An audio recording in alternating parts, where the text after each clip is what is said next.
బనకచెర్ల ప్రాజెక్టుపై ఏపీ మంత్రి నిమ్మల రామానాయుడు మాట్లాడుతున్నారు. ఆ లైవ్ చూద్దాం. ఏదైతే మాట్లాడుతూ ఉన్నారో దయవుంచి అటువంటి వారి విమర్శలు ఏవైతే ఉన్నాయో వాటిని కూడా రాజకీయపరమైన విమర్శలుగా ఈ రోజు ప్రజలందరూ కూడా గమనించవలసిన అవసరం. ఎందుకంటే చాలా క్లియర్ గా చెప్తూ ఉన్నాం, పోలవరం బనకచెర్ల ప్రాజెక్టు వల్ల ఎగువ రాష్ట్రాలకు ఎటువంటి నష్టం లేదు. ఇది చాలా క్లియర్ గా అందరం కూడా అర్థం చేసుకోవాల్సిన అవసరం. ఎందుకు ఈ మాట చెప్తున్నామనంటే, ఏదైతే విభజిత ఆంధ్రప్రదేశ్ రాష్ట్రం ఏదైతే ఉందో ఇది టైలెండ్ రాష్ట్రం. ఇది అంటే ఈ యొక్క గోదావరికి దిగువన ఉన్నటువంటి రాష్ట్రం, ఇది టైలెండ్ రాష్ట్రం.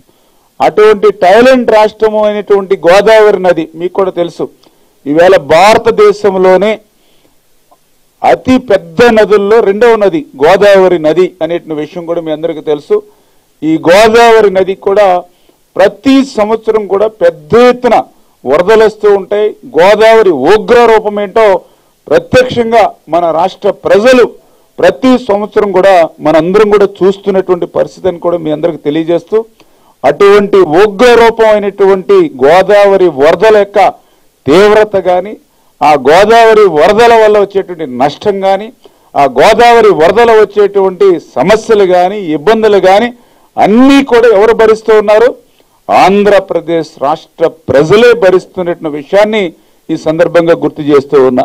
ఈ రకంగా అన్ని కష్టాలు కూడా భరించవలసినటువంటి చివరి రాష్ట్రానికి ఆ యొక్క వరద జలాలను కూడా మరి ఉపయోగించుకోవడం అనేది ఇది సహజ న్యాయపరమైన హక్కు. ఇది ఎందుకంటే ఇన్ని బాధలు, ఇన్ని కష్టాలు, ఇన్ని సమస్యలు, ఇంత తీవ్రత ఏదైతే అనుభవిస్తున్నామో ఆ రకంగా ఆ హక్కు, ఆ వరద జలాలను ఉపయోగించుకునేటువంటి హక్కు కూడా సహజ న్యాయపరమైన హక్కు అనే విషయాన్ని కూడా ఈ సందర్భంగా గుర్తు చేసుకుంటూ, ఈ రకంగా దిగువ రాష్ట్రం అయినటువంటి ఆంధ్రప్రదేశ్, అట్టడుగున మరి ఉన్నటువంటి ఆంధ్రప్రదేశ్ రాష్ట్రం ఎగువ రాష్ట్రాల యొక్క ప్రయోజనాలు కానీ, అదేవిధంగా ఎగువ రాష్ట్రాల యొక్క న్యాయబద్ధమైనటువంటి నీటి అవసరాలు తీరాక మాత్రమే ఈ వరద జలాలను బనకచెర్ల ప్రాజెక్టుకు ఉపయోగించుకుంటున్నాము అనే విషయాన్ని స్పష్టంగా ఈ సందర్భంగా తెలియజేసుకుంటూ, అందుచేత ఇది ఏ ఎగువ రాష్ట్రానికి మరి ఇది వ్యతిరేకంగా కాదు,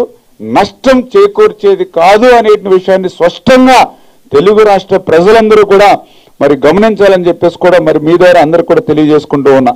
మరి ఈ రకంగా ఉన్నటువంటి గోదావరి వరద జలాలు మీ అందరికీ తెలుసు, ఇప్పుడు ఇందాక కూడా చెప్పడం జరిగింది, ప్రతి సంవత్సరం 3000 టీఎంసీల నీరు. ఇది 50 సంవత్సరాల చరిత్ర వరుసగా చూసినా కూడా 3000. ఒక్క సంవత్సరం అయితే 7000 టీఎంసీల నీరు కూడా సముద్రంలో కలిసినటువంటి రోజులు ఉన్నాయి. ఏదో గోదావరిలో ఒక్కొక్క సంవత్సరం 7000 టీఎంసీలు. ఈ రోజు కూడా మీ అందరికీ తెలుసు, ఇంకా వర్షాకాలం ఇంకా ప్రారంభం కాల పూర్తిగా అయినప్పటికీ కూడా ఈ రోజుకి కూడా గోదావరిలో ఇప్పుడు మీరు పోలవరం పోయినా, ధవళేశ్వరంకి పోయినా సరే ఈ రోజుకి కూడా 20,000 30,000 క్యూసెక్కుల నీరు సముద్రంలోకి పోతుంది, ఇంకా వర్షాకాలం సీజన్ ప్రారంభం కాకముందే. అదే మీరు కృష్ణా నదిని చూసుకోండి, ఇంకా ఆలమెట్టి కానీ, ఇంకా నారాయణపూర్ కానీ, ఇంకా శ్రీశైలం కానీ, ఇంకా నాగార్జున సాగర్ కానీ, ఇవన్నీ ఖాళీగానే ఉన్నాయి ఈ పక్కన కృష్ణా నది. కానీ ఈవేళ గోదావరి చూస్తే ఈరోజు అప్పుడే 20,000 30,000 క్యూసెక్కులు సముద్రంలో పోతుంది, సముద్రంలో ఉప్పు నీటిలో కలిసిపోతుంది. ఈవేళ యొక్క గోదావరి నుంచినటువంటి నీరు దగ్గర దగ్గర మీ అందరికీ తెలుసు 50 లక్షలు. ప్రపంచంలోనే ఒక నదిలో ఒకే సమయంలో 50 లక్షల క్యూసెక్కుల నీరు కూడా ప్రవహించేటువంటి అవకాశం ఉన్నటువంటి నది గోదావరి. మీ అందరికీ తెలుసు, ఆ రోజు 1986 1986లో 36 లక్షల క్యూసెక్కుల వరద నీరు వస్తే ఆ రోజు 20 రోజులు గోదావరి జిల్లాలంతా కూడా, అంటే దగ్గర దగ్గర 1 కోటి మంది ప్రజలు 20-30 రోజులు ఆ వరద నీటిలో ఉన్నాం. ఆ రోజు మీ అందరూ కూడా చూసినటువంటి పరిస్థితి, మనందరం కూడా గమనించినటువంటి పరిస్థితి. అంటే ఈ రకంగా వరద జలాలు అనంటే ఏదైతే పోలవరం దగ్గర లభ్యమయ్యేటువంటి గోదావరి వరద జలాలను మాత్రమే ఉపయోగించుకుంటాము అనే విషయాన్ని మరొక్కసారి స్పష్టంగా మరి రాష్ట్ర ప్రజలకు తెలియజేస్తారు.